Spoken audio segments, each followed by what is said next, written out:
Hizkia berumur 25 tahun pada waktu ia menjadi raja. Dan 29 tahun lamanya ia memerintah di Yerusalem. Nama ibunya ialah Abia, anak Zakaria. Ia melakukan apa yang benar di mata Tuhan, tepat seperti yang dilakukan Daud, bapa leluhurnya. Pada tahun pertama pemerintahannya, dalam bulan yang pertama, ia membuka pintu-pintu rumah Tuhan dan memperbaikinya. Ia mendatangkan para imam dan orang-orang Lewi dan mengumpulkan mereka di halaman sebelah timur. Katanya kepada mereka, "Dengarlah, hai orang-orang Lewi. Sekarang kuduskanlah dirimu dan kuduskanlah rumah Tuhan Allah nenek moyangmu. Keluarkanlah kecemaran dari tempat kudus, karena nenek moyang kita telah berubah setia. Mereka melakukan apa yang jahat di mata Tuhan Allah kita. Telah meninggalkannya, mereka telah memalingkan muka dari kediaman Tuhan dan membelakanginya. Bahkan mereka menutup pintu-pintu balai rumah Tuhan dan memadamkan segala pelita. Mereka tidak membakar korban ukupan dan tidak mempersembahkan korban bakaran bagi Allah orang Israel di tempat kudus. Sehingga murka Tuhan menimpa Yehuda dan Yerusalem. Ia membuat mereka menjadi kengerian, kedahsyatan, dan sasaran suitan seperti yang kamu lihat dengan matamu sendiri. Karena hal itulah nenek moyang kita tewas oleh pedang, dan anak-anak lelaki, dan anak-anak perempuan kita, beserta istri-istri kita menjadi tawanan. Sekarang, aku bermaksud mengikat perjanjian dengan Tuhan, Allah Israel, supaya murkanya yang menyala-nyala itu undur daripada kita. Anak-anakku, sekarang janganlah kamu lengah, karena kamu telah dipilih Tuhan untuk berdiri di hadapannya, untuk melayani Dia, untuk menyelenggarakan kebaktian, dan membakar korban baginya. Lalu bangunlah orang-orang Lewi itu, yakni dari Bani Kehat, Mahat bin Amasai, dan Yoel bin Azaria.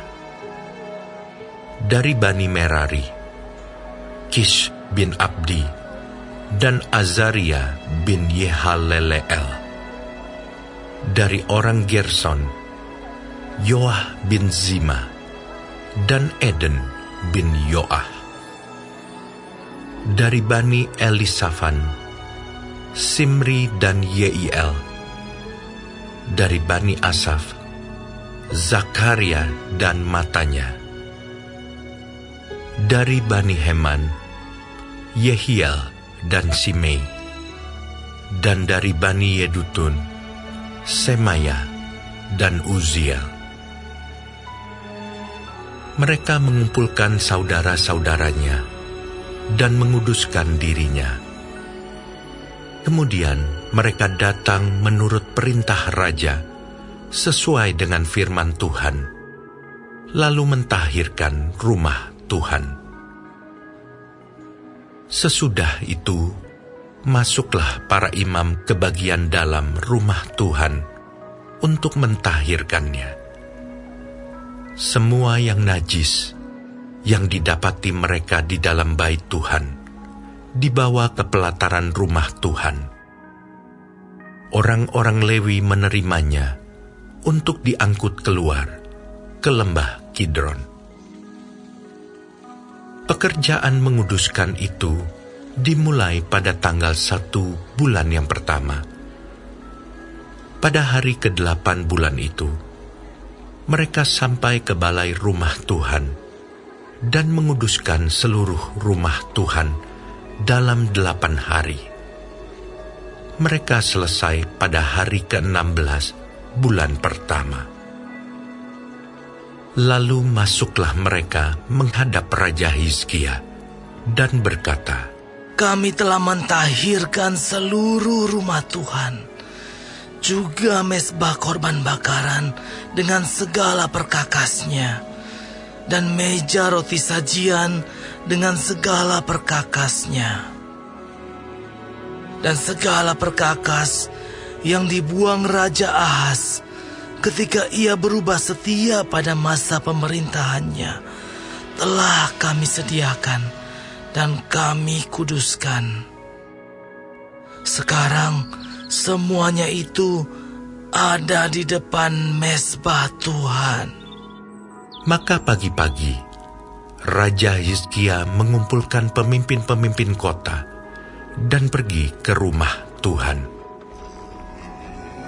Mereka membawa 7 ekor lembu jantan, 7 ekor domba jantan, 7 ekor domba muda, dan 7 ekor kambing jantan sebagai korban penghapus dosa untuk keluarga raja, untuk tempat kudus, dan untuk Yehuda. Ia memerintahkan anak-anak Harun, yakni para imam, untuk mempersembahkannya di atas mezbah Tuhan. Lalu mereka menyembelih lembu-lembu itu. Para imam menerima darahnya dan menyiramkannya pada mezbah. Kemudian mereka menyembelih domba-domba jantan dan menyiramkan darahnya pada mezbah. Sesudah itu, mereka menyembelih domba-domba muda dan menyiramkan darahnya pada mezbah. Selanjutnya mereka membawa kambing-kambing jantan yang akan menjadi korban penghapus dosa ke hadapan raja dan jemaah. Mereka meletakkan tangannya ke atas kambing-kambing itu, dan para imam menyembelihnya dan mempersembahkan darahnya di atas mezbah sebagai korban penghapus dosa untuk mengadakan pendamaian bagi seluruh Israel. Sebab raja telah memerintahkan untuk mempersembahkan korban bakaran dan korban penghapus dosa itu bagi seluruh Israel. Ia menempatkan orang-orang Lewi di rumah Tuhan dengan ceracap, gambus, dan kecapi sesuai dengan perintah Daud dan Gad, pelihat raja, dan Nabi Natan. Karena dari Tuhanlah perintah itu dengan perantaraan nabi-nabinya. Maka berdirilah orang-orang Lewi dengan alat-alat musik Daud, demikian pula para imam dengan nafiri. Lalu Hizkia memerintahkan untuk mempersembahkan korban bakaran di atas mezbah. Pada saat persembahan korban bakaran dimulai, mulailah pula dinyanyikan nyanyian bagi Tuhan dan dibunyikan nafiri dengan iringan alat-alat musik Daud, Raja Israel.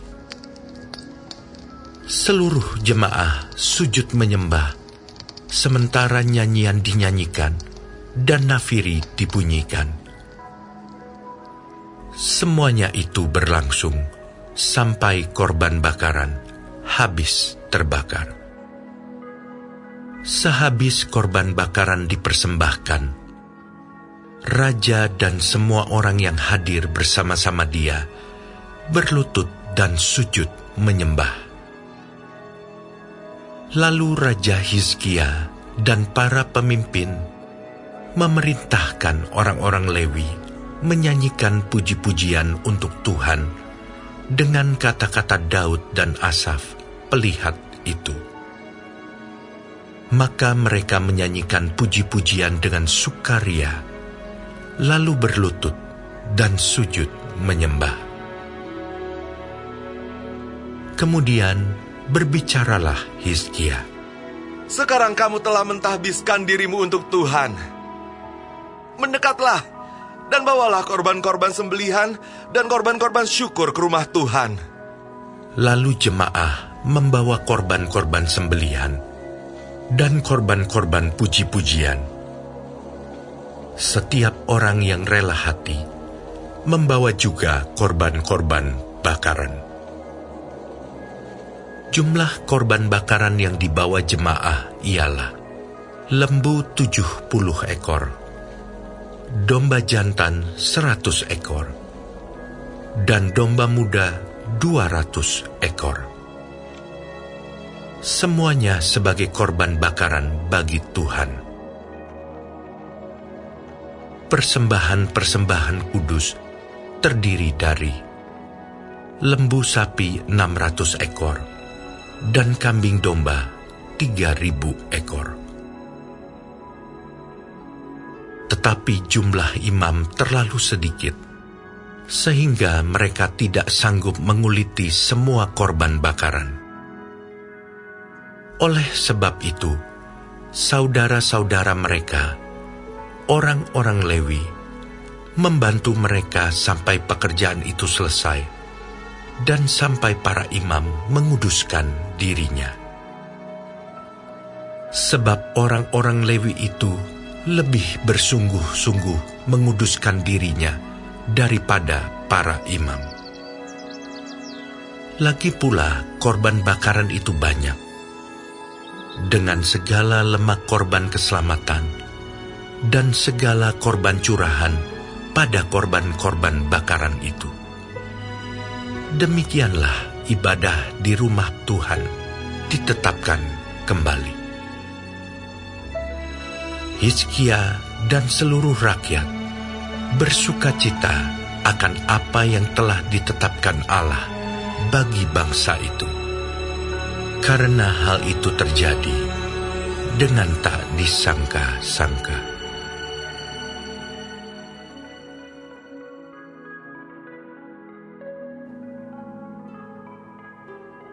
Kemudian Hizkia mengirim pesan kepada seluruh Israel dan Yehuda, bahkan menulis surat kepada Efraim dan Manasye, supaya mereka datang merayakan Paskah bagi Tuhan, Allah orang Israel, di rumah Tuhan di Yerusalem.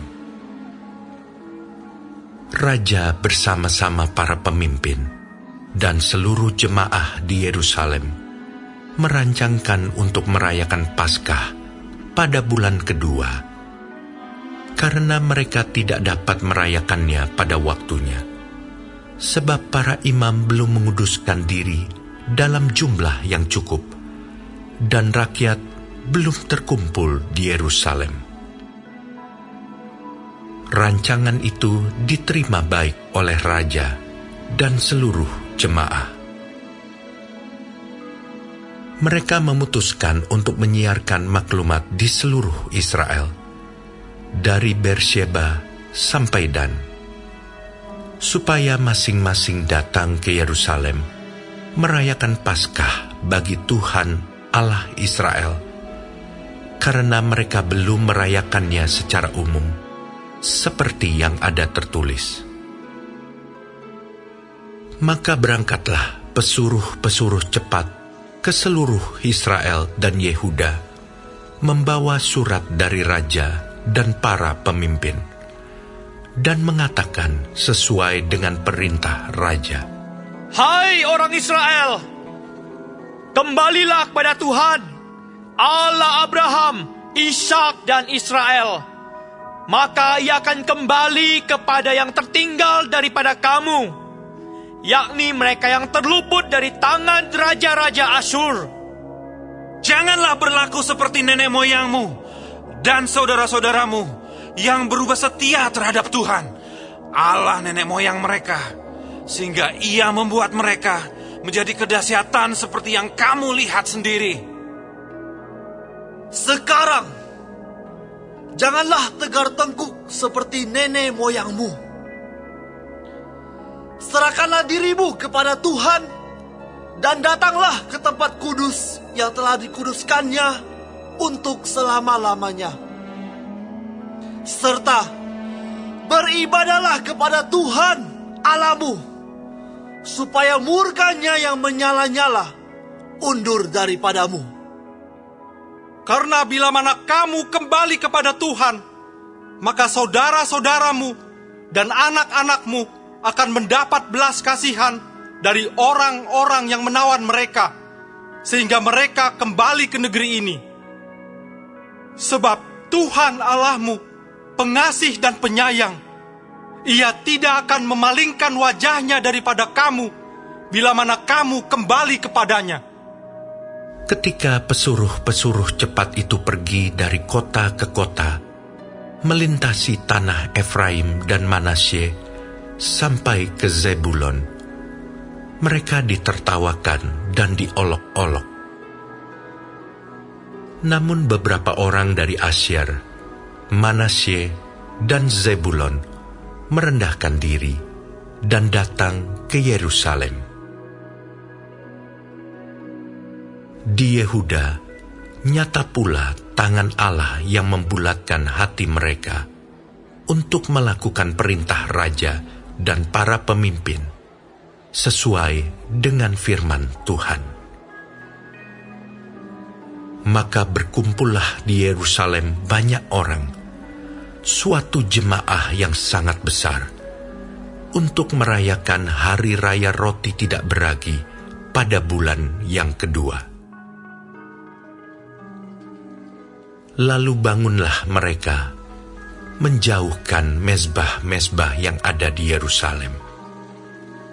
Juga semua mezbah korban ukupan disingkirkan dan dibuang ke lembah Kidron.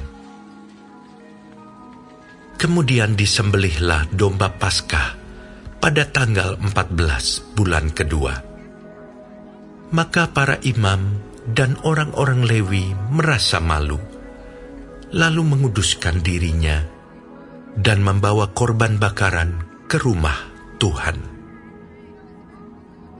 Mereka berdiri pada tempatnya menurut peraturan yang berlaku bagi mereka masing-masing, sesuai dengan Taurat Musa, abdi Allah itu. Para imam menyiramkan darah yang diterimanya dari orang-orang Lewi. Sebab ada banyak di antara jemaah yang tidak menguduskan dirinya, sehingga menjadi tugas orang Lewi untuk menyembelih domba-domba Paskah bagi setiap orang yang tidak dapat menguduskannya bagi Tuhan, karena ia tidak tahir.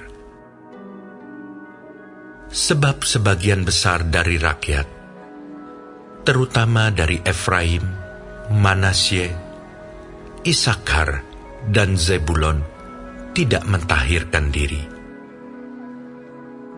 Namun mereka memakan Paskah, walaupun tidak sesuai dengan apa yang ada tertulis.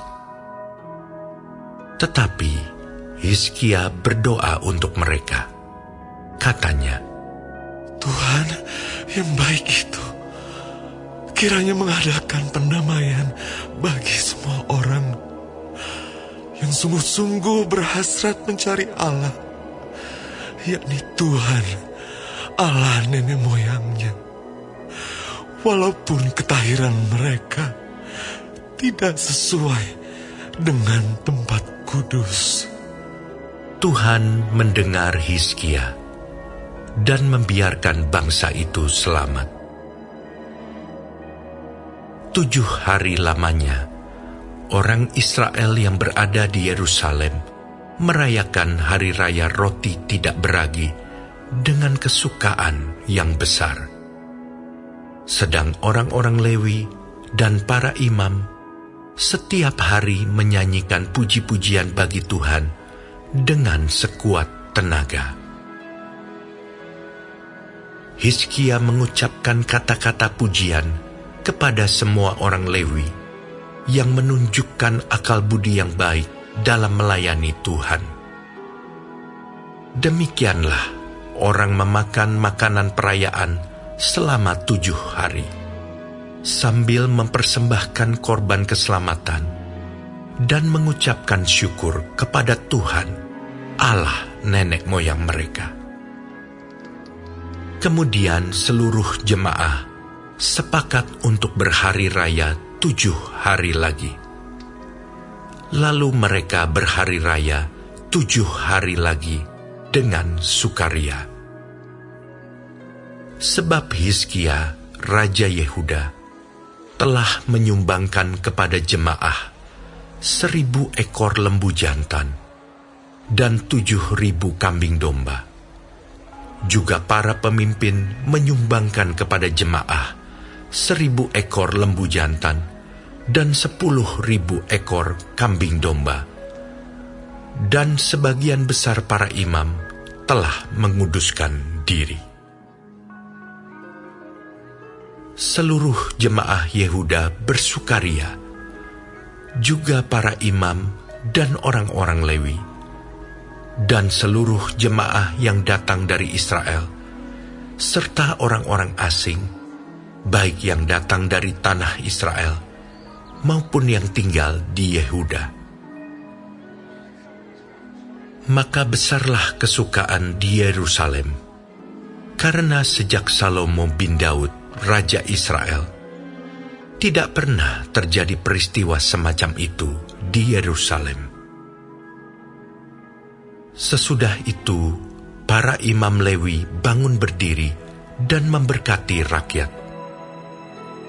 Suara mereka didengar Tuhan, dan doa mereka sampai ke tempat kediamannya yang kudus di sorga.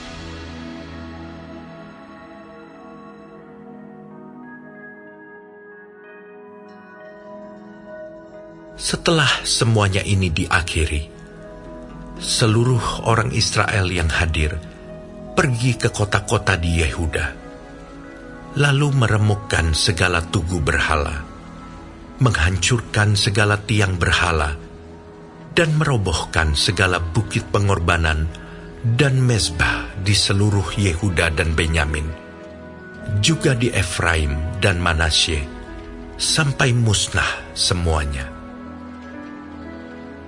Kemudian pulanglah seluruh orang Israel ke kota-kotanya, ke miliknya masing-masing.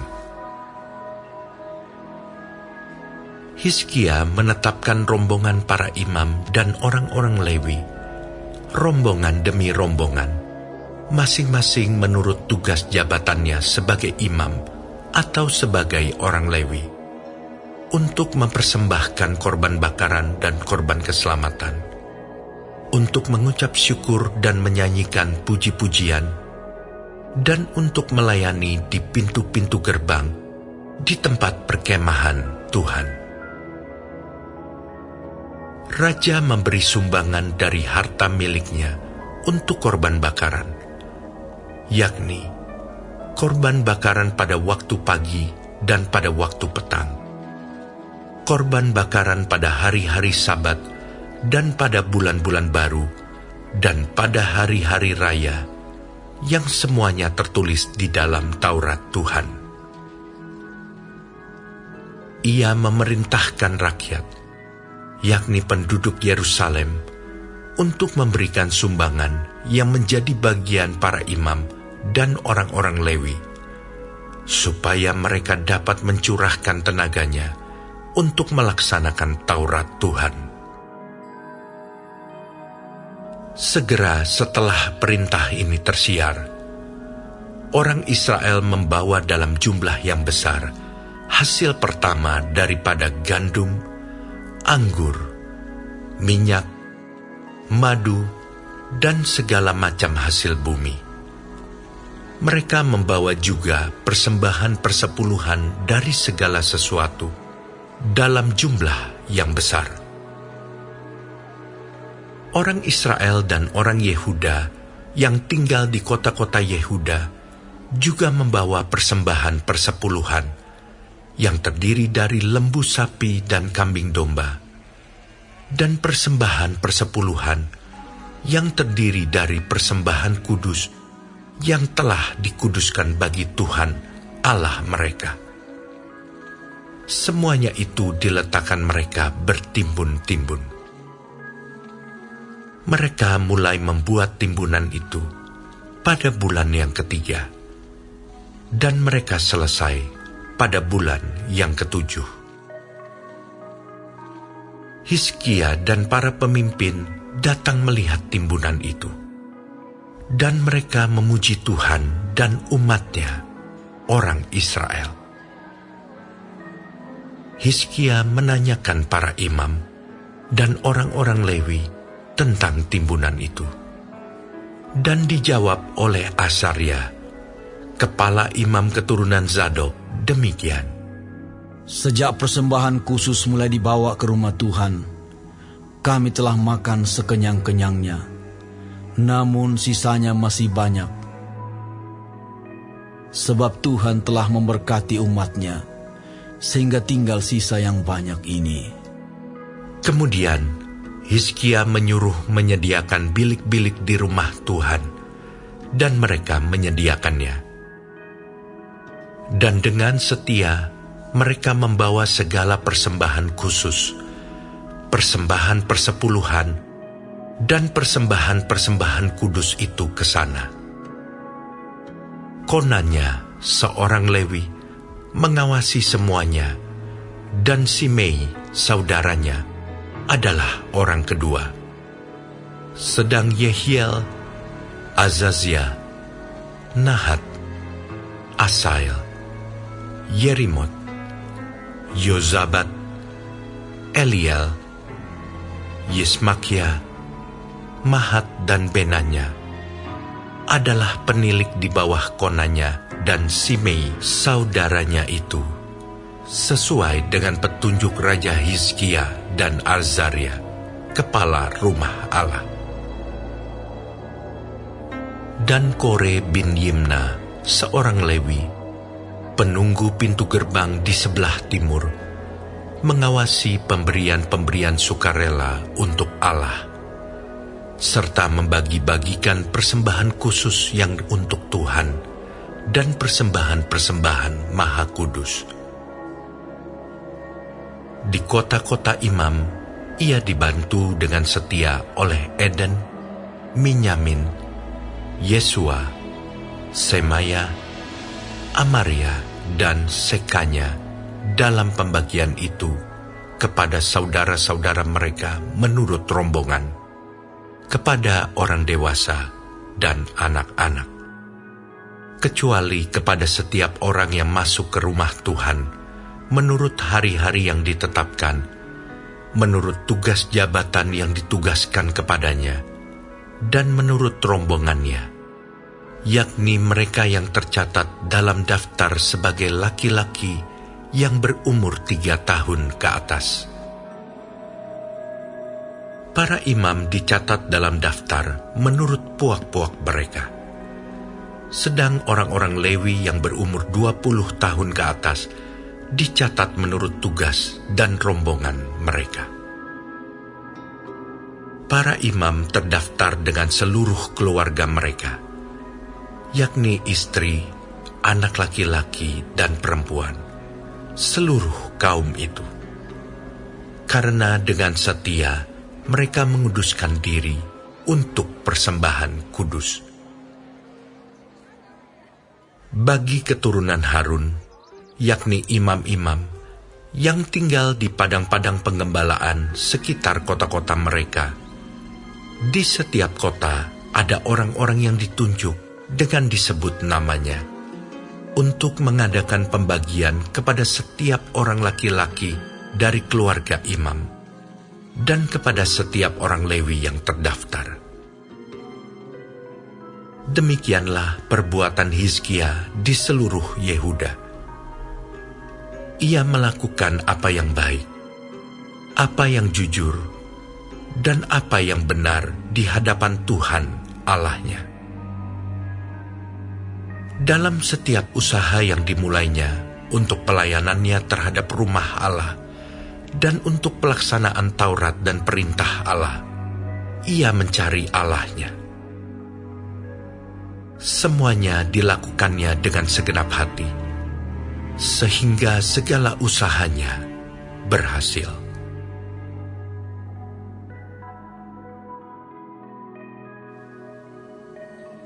Dari manakah datangnya sengketa dan pertengkaran di antara kamu? Bukankah datangnya dari hawa nafsumu yang saling berjuang di dalam tubuhmu? Kamu mengingini sesuatu, tetapi kamu tidak memperolehnya, lalu kamu membunuh. Kamu iri hati, tetapi kamu tidak mencapai tujuanmu, lalu kamu bertengkar dan kamu berkelahi. Kamu tidak memperoleh apa-apa karena kamu tidak berdoa. Atau kamu berdoa juga, tetapi kamu tidak menerima apa-apa karena kamu salah berdoa. Sebab yang kamu minta itu hendak kamu habiskan untuk memuaskan hawa nafsumu. Hai kamu orang-orang yang tidak setia, tidakkah kamu tahu bahwa persahabatan dengan dunia adalah permusuhan dengan Allah? Jadi barang siapa hendak menjadi sahabat dunia ini, ia menjadikan dirinya musuh Allah. Janganlah kamu menyangka bahwa kitab suci tanpa alasan berkata, roh yang ditempatkan Allah di dalam diri kita, diingininya dengan cemburu. Tetapi kasih karunia yang dianugerahkannya kepada kita lebih besar daripada itu. Karena itu ia katakan, Allah menentang orang yang congkak, tetapi mengasihani orang yang rendah hati. Karena itu, tunduklah kepada Allah dan lawanlah iblis, maka ia akan lari daripadamu. Mendekatlah kepada Allah, dan ia akan mendekat kepadamu. Tahirkanlah tanganmu, hai kamu orang-orang berdosa, dan sucikanlah hatimu, hai kamu yang mendua hati. Sadarilah kemalanganmu, berduka cita, dan merataplah. Hendaklah tertawamu kamu ganti dengan ratap, dan sukacitamu dengan duka cita. Rendahkanlah dirimu di hadapan Tuhan, dan Ia akan meninggikan kamu. Saudara-saudaraku, janganlah kamu saling memfitnah. Barang siapa memfitnah saudaranya atau menghakiminya, ia mencela hukum dan menghakiminya. Dan jika engkau menghakimi hukum, maka engkau bukanlah penurut hukum, tetapi hakimnya. Hanya ada satu pembuat hukum dan hakim, yaitu Dia yang berkuasa menyelamatkan dan membinasakan. Tetapi siapakah engkau, sehingga engkau mau menghakimi sesamamu manusia? Jadi sekarang, hai kamu yang berkata, hari ini atau besok kami berangkat ke kota Anu, dan di sana kami akan tinggal setahun, dan berdagang serta mendapat untung. Sedang kamu tidak tahu apa yang akan terjadi besok. Apakah arti hidupmu? Hidupmu itu sama seperti uap yang sebentar saja kelihatan, lalu lenyap. Sebenarnya kamu harus berkata, jika Tuhan mengendakinya, kami akan hidup dan berbuat ini dan itu. Tetapi sekarang kamu memegahkan diri dalam congkakmu, dan semua kemegahan yang demikian adalah salah. Jadi jika seorang tahu bagaimana ia harus berbuat baik, tetapi ia tidak melakukannya, ia berdosa.